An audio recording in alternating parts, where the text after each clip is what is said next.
ఈ గ్రామంలో ఈ గ్రామస్తులు బయట నుంచి వచ్చిన వాళ్ళు అందరినీ కూడా ఏకం చేసి దాదాపుగా 35-40 మంది ఒక చోట ఏకమై రాడ్లు పట్టుకొని తుపాకులు కూడా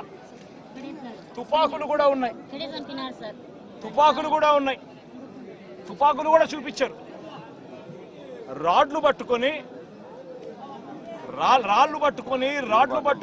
కర్రలు పట్టుకొని కత్తులు పట్టుకొని వాళ్ళ గ్రామానికి వాళ్ళంతా కూడా ఇక్కడ చేయడానికి స్వైర విహారం చేయడానికి అందరూ కూడా ఏకమవుతా ఉంటే ఇదే గ్రామంలో నివాసం అంటా ఉన్న నారపురెడ్డి ఎస్ఐకి ఫోన్ చేసింది 9:30 గంటలకు ఫోన్ చేశాడు.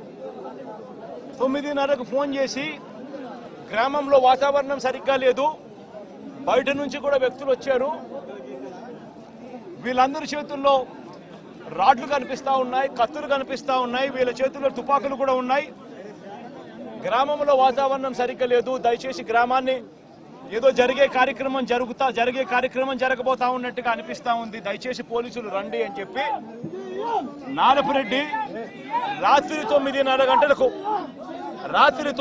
గంటలకు ఎస్ఐకు తాను ఫోన్ చేస్తే ఎస్ఐ ఆ తర్వాత కొద్దిసేపటికి ఎస్ఐ రావడం జరిగింది. ఎస్ఐతో పాటు 2 కానిస్టేబుళ్ళు వచ్చి గ్రామానికి వచ్చి గ్రామంలో ఉన్న పరిస్థితులన్నీ కూడా చూసి ఎస్ఐ సిఐకి ఫోన్ చేయడము, డిఎస్పీలకు ఫోన్లు చేయడము వీళ్ళ కళ్ళ ముందనే కనిపిస్తా ఉంది. చేస్తా ఉన్నారు కానీ ఎవడు ఫోర్స్ పంపించడు, మనుషులు కనిపిస్తా ఉన్నారు కానీ అక్కడే కానీ ఎవడు కూడా ఆపే కార్యక్రమం చేయరు. చేతుల్లో రాడ్లు కనిపిస్తా ఉన్నాయి, చేతుల్లో కత్తులు కనిపిస్తా ఉన్నాయి, మనుషులు తిరుగుతా ఉన్నారు, మనుషులు ఏదో ఘటన జరగబోతా ఉందని తెలుస్తా ఉంది, అయినా కూడా ఎస్ఐ ప్రేక్షక పాత్రే పోషిస్తాడు. ఎస్ఐతో పాటు వచ్చిన 2 కానిస్టేబుల్ ప్రేక్షక పాత్రే పోషిస్తారు. ఎస్ఐ సిఐకి ఫోన్ చేస్తా ఉన్నట్టుగా, డిఎస్పీకి ఫోన్ చేస్తా ఉన్నట్టుగా, మిగతా వాళ్ళకి ఫోన్ చేస్తా ఉన్నట్టుగా వీళ్ళకు గ్రామంలో కనిపిస్తా ఉంది కానీ ఏ ఒక్కరూ కూడా రారు, పోలీసులు అదనపు బలగాలు రావు. సాక్షాత్తు పోలీసుల సమక్షంలో ఇదే సీతారాంపురం అనే ఇదే గ్రామం జిల్లా కేంద్రమైన నంద్యాలకు కేవలం 15 కిలోమీటర్ల దూరంలో ఉంది. కేవలం 10 కిలోమీటర్ల దూరంలోనే ఉంది, 15 కూడా కాదు, 10 కిలోమీటర్ల దూరంలోనే ఉంది. 10 కిలోమీటర్ల దూరంలో జిల్లా హెడ్ క్వార్టర్స్, ఆ జిల్లా హెడ్ క్వార్టర్స్ లో ఎస్పీ ఉంటాడు,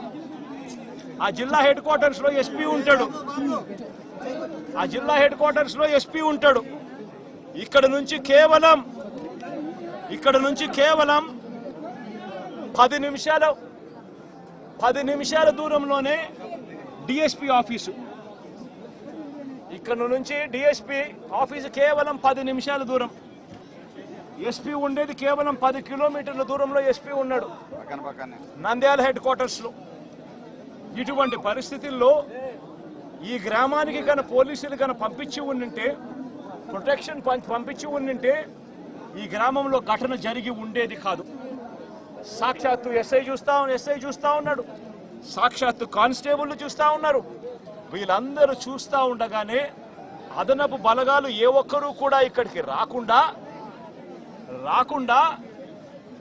12:20 ఏకంగా స్వైర విహారం చేస్తూ ఏకంగా ఇక్కడే ఇదే స్పాట్లోనే ఈ గ్రామానికి సంబంధించిన అన్యాయమైన నాయకుడు, ఇక్కడ సంబంధించిన ఎమ్మెల్యేకి సంబంధించిన ప్రోద్బలం, ఇక్కడికి సంబంధించిన చంద్రబాబు నాయుడు గారు, లోకేష్ గారు, వాళ్ళిద్దరి అండదండలు, వీళ్ళందరి అండదండలతో పోలీసులు ఎవరూ కూడా పంపించకుండా, పోలీసులు ఎవరూ కూడా ఇక్కడికి రాకుండా సాక్షాత్తు ఎస్ఐ సమక్షంలో, సాక్షాత్తు 2 కానిస్టేబుల్ సమక్షంలో స్వైర విహారం చేస్తూ ఏకంగా నరకడం జరిగారు. సుబ్బరాయుడిని హతమార్చారు, మిగతా 2 కొట్టారు, మిగతా 2 కుటుంబాలలో కొట్టారు. చివరికి సుబ్బరాయుడు భార్య పెద్దమ్మను నరికారు. ఇవన్నీ ఇక్కడే జరిగాయి, ఇదే గ్రామంలో జరిగాయి. కానీ ఎస్ఐ కానీ కానిస్టేబుల్ కానీ ఎవరు కూడా ఆపగలిగే పరిస్థితి కూడా లేదు. ఆపగలిగిన పరిస్థితి దేవుడెరుగు. అడిషనల్ ఫోర్స్ రాకపోవడం కదా దేవుడెరుగు. చివరికి వీళ్ళు హత్య చేసిన తర్వాత 12:59 ఆ ఫోన్ చేసిన 9:30కు ఫోన్ చేసిన ఎస్ఐ వచ్చినాడు. ఎస్ఐ ఊరికి వస్తే ఎస్ఐ నారపరెడ్డిని నువ్వు పోలీస్ స్టేషన్కి వెళ్ళిపో అని చెప్పి ఎస్ఐ చెప్తే నారపరెడ్డి పోలీస్ స్టేషన్లో ఉండి 12:59 అంటే 1 గంటకు జరిగిన ఘటన తెలుసుకొని పోలీస్ స్టేషన్ నుంచి నారపరెడ్డి ఎస్పీకి ఫోన్ చేస్తాడు. ఎత్తే పరిస్థితి ఉండదు. మనుషులు అక్కడే ఉన్నారు, చంపినారు. వాళ్ళని కనీసం పట్టుకోండి, జరిగింది ఇన్సిడెంట్ నాకు తెలుస్తా ఉంది, నేను ఫోన్ చేస్తా ఉన్నాను. మా ఇంటి దగ్గర సీసీ కెమెరాలు ఉన్నాయి. సీసీ కెమెరాల దగ్గర నుంచి వచ్చిన ఫుటేజ్ నా ఫోన్లో కూడా లోడ్ అవుతా ఉంది. మీకు కూడా పంపిస్తా ఉన్నాను, కావాలంటే చూసుకోండి, చెయ్యండి. ఎస్ఐలు అక్కడే ఉన్నారు, ఎస్ఐ సమక్షంలోనే ఇవన్నీ జరుగుతూ ఉంది అని అంటే అప్పటికి కూడా పట్టుకునేదానికి కూడా కనీసం అదనపు ఫోర్స్ రాదు. చివరికి చంపినోళ్ళు ఊరు దర్జాగా విడిచిపెట్టి వెళ్లే పరిస్థితి. చంపేసి ఎస్ఐ సమక్షంలో, కానిస్టేబుల్ సమక్షంలో, 2 కానిస్టేబుల్ సమక్షంలో చంపేసి ఊరు కూడా విడిచిపెట్టి వెళ్ళిపోతా ఉన్నారు చంపేసిన వాళ్ళు. వాళ్ళను కనీసం పట్టుకునే నాతుడు లేడు. పోలీసులు పట్టుకునేదానికి కూడా కనీసం పోలీసులు రాలా. ఇన్సిడెంట్ జరిగిన తర్వాత 12:59కి ఫోన్ చేశాడు నారపరెడ్డి ఎస్పీకి. మళ్ళీ రాత్రి 1:08 మళ్ళీ ఫోన్ చేశాడు నారపరెడ్డి ఎస్పీకి. మళ్ళీ 1:08 ఫోన్ చేసి తాము ఎస్పీ ఆఫీస్కు వస్తున్నామంటూ నారపరెడ్డి నేరుగా జిల్లా ఎస్పీకి ఫోన్ చేశాడు. అయినా పట్టించుకునే పరిస్థితి లేదు. చంపిన వాళ్ళను వెళ్ళిపోయేట్టుగా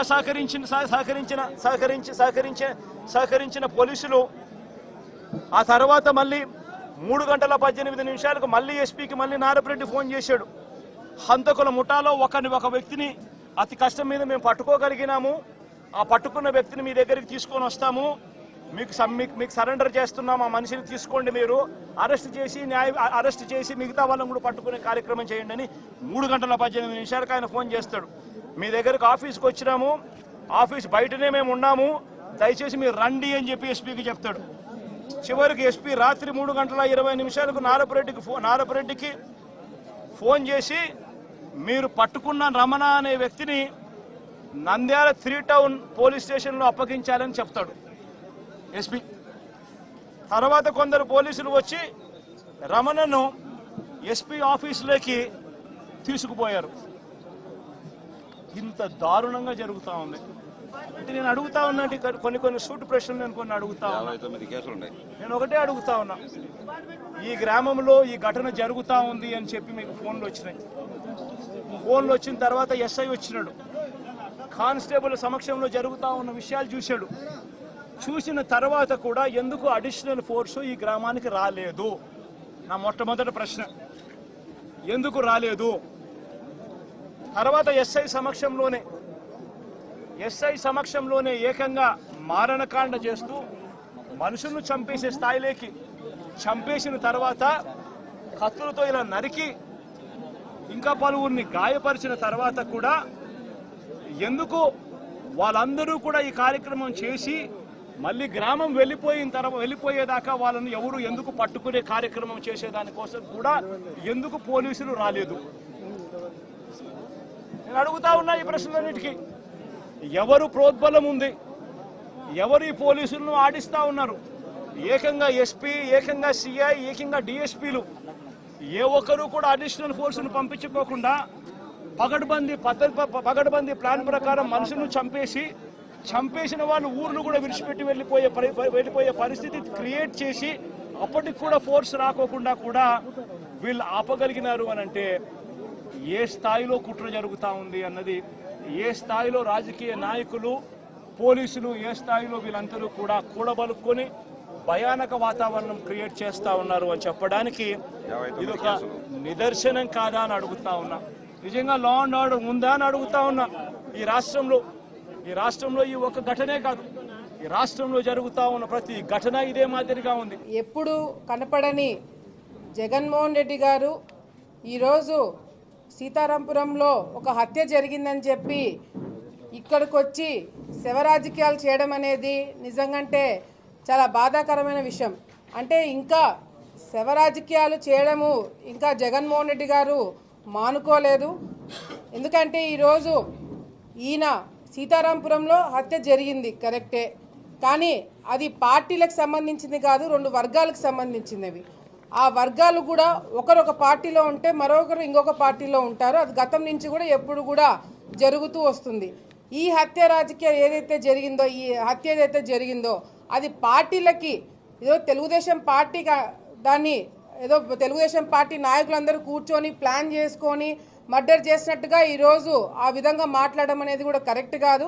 అసలు సీతారాంపురంలో అనే గ్రామంలో వీళ్ళకి గొడవలు సృష్టించి వీళ్ళ మధ్యన చిచ్చు పెట్టి వీళ్ళని రెచ్చగొట్టినదే శిల్పా చక్రపాణి. ఈ శిల్పా చక్రపాణి, శిల్పా మోహన్ రెడ్డి కావచ్చు, వైసీపీ నాయకులందరూ కూడా మతాల మధ్యన కులాల మధ్యన చిచ్చు పెట్టి గొడవలు లేపడం అనేది కొత్త విషయం ఏం కాదు. జగన్మోహన్ రెడ్డి గారు ఎవరినైతే చుట్టూ పెట్టుకొని ఈరోజు మాట్లాడుతున్నారో ఆయనకు అర్థం కాని ఏంటంటే పాపం వాళ్ళ వల్లనే ఈయన ఓడిపోయిన సంగతి కూడా ఈయనకు అర్థం కావట్లేదు. ఈరోజు ఎప్పుడు కనపడని జగన్మోహన్ రెడ్డి గారు ఈరోజు నంద్యాల ప్రాంతంకి వచ్చినాడు, నంద్యాల జిల్లాకు వచ్చినారు. ఏ నంద్యాల ప్రజలైతే చీగొట్టి నంద్యాల ప్రజలు బుద్ధి చెప్పినారు అదే నంద్యాల జిల్లాకి మళ్ళీ ఏం ముఖం పెట్టుకొని వచ్చినాడు. సీతారాంపురంలో మర్డర్ జరిగింది. మరి గతంలో ఈయన 5 సంవత్సరాల అధికారంలో ఉన్నప్పుడు అబ్దుల్ సలాం కుటుంబము 4 రైల్వే ట్రాక్ మీద పడి సూసైడ్ చేసుకొని చనిపోతే అప్పుడు ఏమైపోయినాడు జగన్మోహన్ రెడ్డి గారు అని చెప్పి ఈరోజు మేము ప్రశ్నిస్తున్నాం. అదే కాకుండా మరి ఈరోజు గతంలో ఈయన ముఖ్యమంత్రిగా ఉన్నప్పుడే నంద్యాలలో శిల్పా వెంచర్లో ఒక మైనర్ బాలిక పైన మానభంగం గ్యాంగ్ రేప్ చేసి ఒక మైనర్ బాలికని హత్య చేస్తే ఎక్కడికి పోయినాడు జగన్మోహన్ రెడ్డి గారు అని చెప్పి ఈరోజు మేము ప్రశ్నిస్తున్నాం. అంతేకాకుండా మరి ఈరోజు ముంతాజ్ బేగం వాళ్ళ మీద కూడా శిల్పా చక్రపాణి డ్రైవరు ఎవరైతే ఉన్నారో మరి అతను కూడా మానభంగము చేసి అతని మీద కేసు పెడితే కూడా ఇంతవరకు ఎవరు కూడా యాక్షన్ తీసుకోలేదు. మరి అంతేకాకుండా ఆలగడ్డలో శిల్పా వెంచర్ వాళ్ళు ఈరోజు వెంచర్లు వేసి కేసీ కెనాల్ను బూడ్చేసి రైతులు ఇబ్బంది పెట్టినప్పుడు జగన్మోహన్ రెడ్డి గారు రాలేదు. రౌడీలతో గూండాలతో శిల్పా కుటుంబము నంద్యాలలో మీటింగ్ పెట్టుకున్న సంగతి మరి గుర్తు రాలేదు.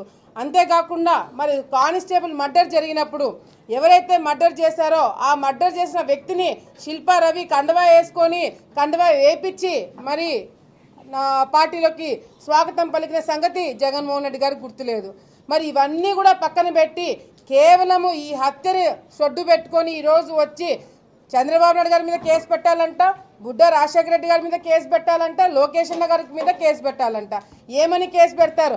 అట్లా చూసుకుంటే ఈ గత 5 సంవత్సరాల్లో ఎన్ని మర్డర్లు జరిగినాయో, ఎన్ని మానభంగాలు జరిగినాయో, ఎన్ని హత్యలు అన్ని దాని మీద కూడా జగన్మోహన్ రెడ్డి గారి పేరు పెట్టాలని ఈయన పర్మిషన్ ఇస్తున్నాడని చెప్పి మేము ఈరోజు అడుగుతున్నాం. ఈరోజు ఎవరైతే ఈరోజు అరాచకాలు చేశారో, అన్యాయాలు చేశారో, దోపిడీలు చేశారో వాళ్ళందరినీ వెంటేసుకొని ఈరోజు జగన్మోహన్ రెడ్డి గారు తిరుగుతున్నారు. వాళ్ళని పక్కన పెట్టి మీరు ఒకసారి వాస్తవాలు చూడండి. మీకు ఓపిక ఉంటే నిజంగాంటే ఈరోజు మీరు వాస్తవాలు తెలుసుకోవాలనుకుంటే వాళ్ళందరినీ పక్కన పెట్టి మీరు గ్రామాలలోకి వెళ్ళి ఏం జరుగుతుందో కనుక్కోండి. ఈరోజు 2 గ్రూపులు రాయలసీమలో మీకు తెలియదా అండి? 2 వర్గాల మధ్యన ఉండే మనస్పర్ధలు కానీ గొడవలు కానీ అది పార్టీలకు సంబంధం లేదని రాయలసీమలో ఉన్న జగన్మోహన్ రెడ్డి గారికి తెలియదంటేనా? ఈరోజు ఈ హత్యను పట్టుకొని పార్టీలకు పూస్తారా? ఈరోజు ఈ హత్యను పట్టుకొని హత్య జరిగింది, అది జరగకుండా ఉండాల్సింది. మేమందరం కూడా దాన్ని ఖండిస్తున్నాం. ఫస్ట్ థింగ్ మేమందరం కూడా ఖండిస్తున్నాం. రెండోది ఎవరైతే మర్డర్ కేసులో ఉన్నారో వాళ్ళందరూ కూడా హాజరైనారు. వాళ్ళందరూ కూడా పోలీస్ డిపార్ట్మెంట్ వాళ్ళు అరెస్ట్ చేసి లోపల పెట్టినారు. ఎవరిని కూడా స్పేర్ చేయలేదే, ఏ పార్టీ అనేది కూడా చూడలేదే. మరి ఎందుకు ఈరోజు చంద్రబాబు నాయుడు గురించి, లోకేష్ అన్న గారి గురించి ఎందుకు మాట్లాడుతున్నారండి? రెడ్ బుక్ అని చెప్పి మీరు భయపడి వస్తున్నారు. ఆ రెడ్ బుక్లో ఏముందనేది కూడా మీకు తెలియదు. ఎవరైతే అరాచకాలు చేశారో, ఎవరైతే అన్యాయాలు చేశారో, ఎవరైతే దోపిడీలు చేశారో, ఎవరైతే అధికారం ఉందని అడ్డు పెట్టుకొని ఎవరైతే అఫీషియల్స్ దౌర్జన్యాలు చేశారో అటువంటి వాళ్ళ పేర్లు ఉన్నాయి. మీరెందుకు భయపడుతున్నారండి? మీ పేర్లు దాంట్లో ఉన్నాయని చెప్పి మీరు అనుకుంటుంటే భయపడండి. ఈరోజు రెడ్ బుక్ డెఫినెట్గా రెడ్ బుక్లో ఎవరైతే ఈ రాష్ట్రాన్ని నాశనం లేపడానికి కంకణం కట్టుకున్నారో వాళ్ళందరి పేర్లు ఉన్నాయి. మీ పేర్లు ఉన్నాయంటే మీరు భయపడండి. ఇది ప్రజలకు సంబంధించింది కాదని చెప్పి కూడా స్పష్టంగా తెలియజేసుకుంటూ చంద్రబాబు నాయుడు గారు, లోకేష్ అన్న గారు నిజంగా అటువంటి ఆలోచన ఉంది అని మీకు అనిపిస్తే ఈరోజు మీరు నంద్యాల జిల్లాకు అడుగు కూడా పెట్టేవాళ్ళు కాదు. గతంలో ఎన్ని గొడవలు జరిగినాయి. ఎప్పుడైనా సరే చంద్రబాబు నాయుడు గారు కానీ మేమందరం కూడా బయటికి రావాలంటే హౌస్ అరెస్టులు చేసేవాళ్ళు. ఈరోజు ఎంతమంది వచ్చారండి వైసీపీ నాయకులు బయటికి? పక్క జిల్లాల నుంచి ఎంతమంది వచ్చారండి? మీకు పర్మిషన్ ఇవ్వలేదా? ఎందుకంటే ఈరోజు చంద్రబాబు నాయుడు గారు ఒకటే మా అందరికి కూడా ఇన్స్ట్రక్షన్స్ ఇచ్చారు. అడ్డుకోవాలనుకో అంటే ఈరోజు జగన్మోహన్ రెడ్డి గారు కాదు కానీ వైసీపీ నాయకులు బయటికి కూడా వచ్చేవాళ్ళు కాదు. కానీ ఈరోజు చంద్రబాబు నాయుడు గారు, లోకేష్ అన్న గారు ఒకటే మాకు ఇన్స్ట్రక్షన్స్ ఇచ్చారు, ఎటువంటి గొడవలు పెట్టుకోకండి, ఆయన వస్తాడు, మాట్లాడుకుంటాడు, చూసుకుంటాడు, వెళ్ళిపోండి, కావాలంటే మీరు ప్రెస్ మీట్ పెట్టండి తప్ప ఎటువంటి గొడవలు మీరు చేయకండి, అడ్డుకోవద్దని చాలా స్పష్టంగా చెప్పినారు. నిజంగా మీ మెంటాలిటీకి చంద్రబాబు నాయుడు గారి మెంటాలిటీకి ఎంత తేడా ఉందనేది ఈరోజు ప్రజలే చాలా స్పష్టంగా గమనిస్తున్నారు. జగన్మోహన్ రెడ్డి గారు ఏమంటున్నారండి, ఈరోజు మీడియా మిత్రులు దీన్ని చాలా ఫోకస్ చేయాలా, మీడియా మిత్రులు దీన్ని చాలా సీరియస్గా తీసుకోవాలా. ఎక్కడ మీడియా ఉండిందండి? మీరు గతంలో 5 సంవత్సరాలు మీరు అధికారంలో ఉన్నప్పుడు మీడియా మిత్రుల మీద మీరు దాడులు చేయలేదా? అప్పుడేమైపోయింది మీడియా మీద ప్రేమ? మీడియా మిత్రులు ఏదైనా ఆర్టికల్ రాస్తే వాళ్ళ మీద కేసులు పెట్టలేదా? వాళ్ళ ఆఫీసుల మీద దాడి చేయలేదా? అవన్నీ గుర్తురావు. ఇప్పుడు ఈయన వచ్చాడు కాబట్టి మీడియా మిత్రుల మీద కొత్తగా ప్రేమ పుట్టుకొని వచ్చింది. దయచేసి ఇది కేవలం 2 వర్గాలకు సంబంధించిన హత్యనే తప్ప ఇది పార్టీలకి సంబంధం లేదు. చంద్రబాబు నాయుడు గారు ఇన్స్ట్రక్షన్స్ ఇచ్చినారు, మంత్రులు కూడా ఇక్కడే ఉన్నారు, వాళ్ళందరూ కూడా దగ్గరుండి టేకప్ చేస్తున్నారు. ఎవరిని కూడా స్పేర్ చేయకూడదు. ఎవరైనా కేసు పెడితే ఆ కేసు మీరు ఎట్లుందో అట్లా తీసుకొని ఎంక్వైరీ చేసి యాక్షన్ తీసుకోమని చెప్పి కూడా చంద్రబాబు నాయుడు గారు చెప్పారని చెప్పి కూడా సందర్భంగా తెలియజేసుకుంటున్నాం.